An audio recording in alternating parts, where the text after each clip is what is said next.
The movie begins with Elizabeth, who is traveling through the mountains with her new husband, Dr. Henry Kellenberg. She had dreamt of finding a remarkable man who would take her into a world of their own, and that man is Henry. Upon reaching his home, she meets his servant, Claire Stratton, and his blind son, Oliver. They have a grand dinner and then retire to their bedroom for their first night as a married couple. The next day, Henry gives her a tour of the house, which has numerous rooms. Each room has a unique lock that can only be opened by scanning a thumbprint, and they are all programmed to recognize both Elizabeth's and Henry's prints. However, there is one room that she is forbidden from entering, and Henry makes her promise not to enter it. This promise is made just before they become intimate in the hallway, an act that Claire witnesses. Henry informs her that he will have to leave early the next morning for work. The following day, Claire approaches Elizabeth to ask about lunch, giving Elizabeth the opportunity to inquire about Henry. She has seen his Nobel Prize and wonders why such an accomplished man would marry a simple woman like her. Claire responds that she doesn't know and then leaves. That night, Elizabeth notices Claire and Oliver leaving the house. Despite her best efforts, she can't sleep, so she decides to investigate the forbidden room. Inside, she discovers a lab with strange machines. She opens one of these machines and is horrified to find a sleeping body that looks exactly like hers. Panicked, she runs out of the room, accidentally cutting her finger on a tray in the process. After bandaging the cut, she tries to make a phone call, but the line is dead.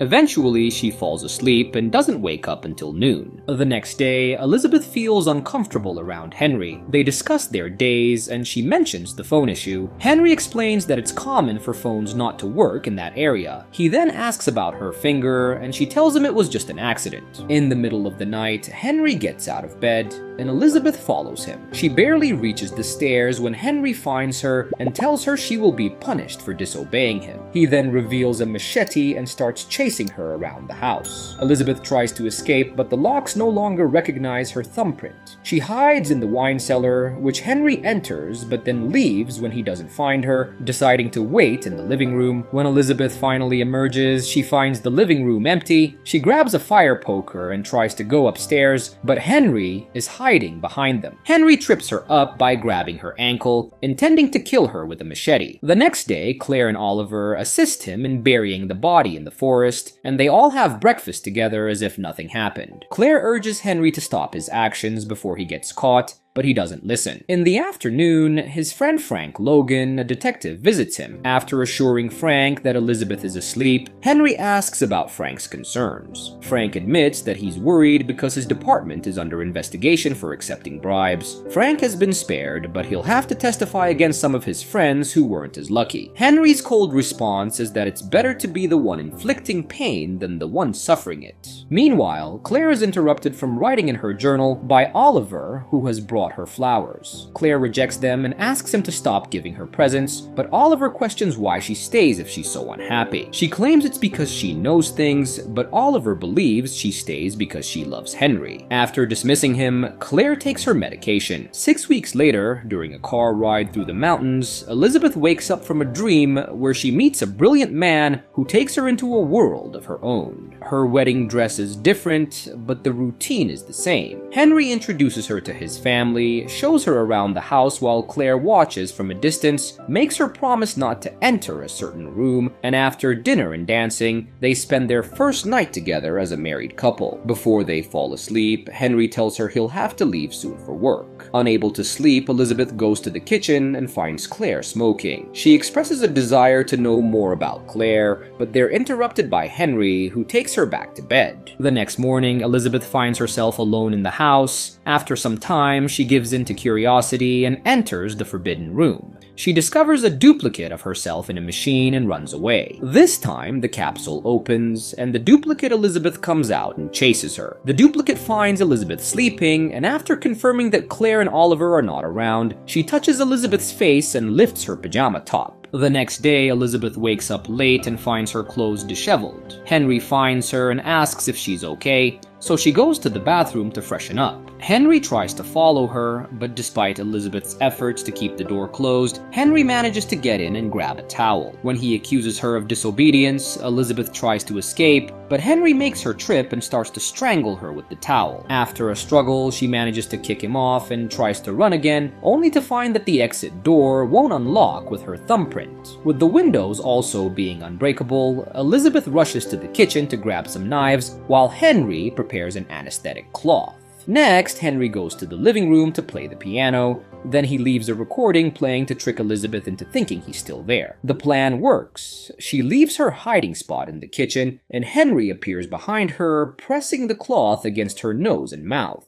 Elizabeth fights back until she falls asleep, but it's all a trick to lower his guard. She soon wakes up and stabs Henry, effectively killing him. They both fall to the floor, and as Henry bleeds out, the anesthetic takes effect, and Elizabeth falls asleep. When Elizabeth wakes up hours later, she drags Henry's body to the door and tries to use his fingers to unlock it, but it doesn't work. She then cleans the floor, covers Henry's body with his jacket, takes a shower, removes her wedding ring, and burns her blood-stained pajamas. Later, she's startled awake from a nap on the couch by Henry's mobile ringing, showing many missed calls from Claire. Elizabeth calls 911 and tells them she's locked in her house, but she doesn't know the address. Unfortunately, before she can provide more information, Claire and Oliver return, so Elizabeth hangs up and pretends to have been reading. Claire and Oliver are shocked to find her there and even more surprised when she says Henry is upstairs sleeping. This makes Claire so nervous that she has a heart attack before she can even reach the kitchen. She manages to call 911 before passing out, and an ambulance arrives soon after to take her away. Elizabeth wants to leave as well, but Oliver stops her, telling her that if she leaves, he can't protect her from the police. He knows Henry is dead and believes Claire when she says she killed him in self-defense. He even recites the secret world phrase she dreamed about before asking her to show him where the body is. Together, they take the body to the incinerator. Oliver then asks Elizabeth about her past. She tells him that she was often sick in the hospital as a child, her parents died in a car crash, and she was raised in an orphanage. Oliver tells her that those memories happened in the other house nearby, where he and Claire sleep, and she was there until she was 8.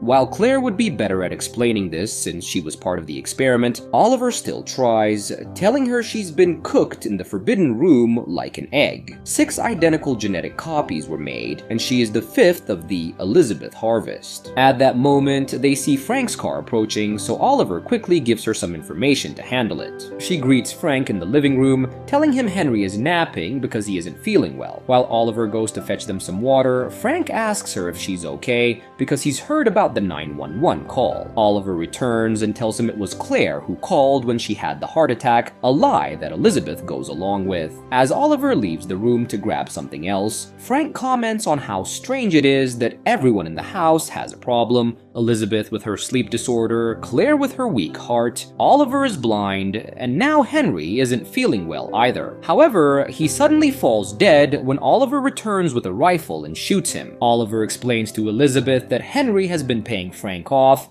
since he brought another Elizabeth clone home 3 years ago. Henry killed Elizabeth too, like he did with every clone up until now. After Elizabeth turned 8, she was put back in the tank, which is why she has a gap in her memory. She would only be brought out for physical therapy and to fill her mind with memories and events, as well as to customize her personality. Elizabeth doesn't want to hear any more about the experiment, so once again, she helps Oliver take the body to the incinerator. Afterward, Oliver tells her to get a bag with clothes and some money from the safe ready so Elizabeth can escape. However, before she can leave, he asks her to read Claire's journal because he can't and needs some important information from there. He then locks Elizabeth up until she finishes reading. With nothing else to do, she starts reading a journal. It tells the story of Henry, a billionaire who made his fortune from cell research. He invited Claire, a neurodegenerative expert, to his home 5 years ago. He showed her the clones he made of his wife, Elizabeth, who died from a rare disease during childbirth. Henry cloned Elizabeth 6 times, but the first 2 clones died at birth. The remaining 4 were put into cryogenic sleep until a cure could be found. Claire was tasked with finding this cure. After 2 years, she succeeded, and they started implanting memories into the clones. The 3rd clone woke up healthy, but disoriented and with memory issues. She discovered the cloning room and escaped, only to be found by Frank. They pretended she was Claire's mentally ill niece. Frank was paid off by Henry to keep the secret. During this time, Oliver brought her food and apologized for locking her up. She attacked him, tied him up, and tried to escape, but failed. She found Oliver in the cloning room, working on the final clone. He promised to let her go after she finished reading the journal. She woke up chained in her room after being sedated. She continued reading the journal, learning about the death of the 3rd clone and the ongoing research. Claire and Henry became romantically involved as they grew desperate. In the present, Oliver brings her more food and they exchange information. She learns that Henry sabotaged the samples, not Claire. Oliver also reveals that all the clones lived in the house while he was away at boarding school. He met the 2nd clone when he returned, and he thought she was beautiful. Henry, out of jealousy, blinds Oliver. Oliver leaves after expressing his dislike for Henry and Elizabeth's relationship. Elizabeth continues reading the journal. Claire ends her relationship with Henry, realizing she can't replace Elizabeth. Henry confesses his desire to relive his wedding night repeatedly. Despite her initial reluctance, Claire helps bring the 4th Elizabeth clone to life. Claire suspects Oliver is a clone of Henry's, but Henry dismisses this, expressing his fear that Elizabeth would prefer a younger version of him. Disturbed by this, Elizabeth takes a break from the journal. 2 days later, Oliver wakes her up threateningly, refusing to explain his absence. Elizabeth tells him that Claire thought he was a clone, but Henry proved otherwise. Confused, Oliver steps away. Elizabeth convinces him to come closer, promising they can be together. She then pushes him away, takes his scissors and chain key, and demands the door code. Their confrontation is interrupted by the 6th Elizabeth clone, dressed in a wedding dress and armed with a rifle. She believes Oliver over Elizabeth V, who tries to convince her otherwise. In the ensuing chaos, Oliver is killed and Elizabeth V is injured. She manages to escape the room and open the door, only to be shot again by Elizabeth VI. Before dying, Elizabeth V urges Elizabeth VI to read Claire's diary. After freshening up and changing clothes, Elizabeth VI begins reading the journal over breakfast. She learns about the night Henry killed Elizabeth IV, and how Claire threatened to call the police. Henry convinces her not to, arguing that no one would believe her since Elizabeth was already considered dead. In the present, Claire returns from the hospital and encounters Elizabeth at the door, ready to leave. Elizabeth hands Claire the journal, telling her to use the house and money wisely. She then leaves, finally free from the imposed memories.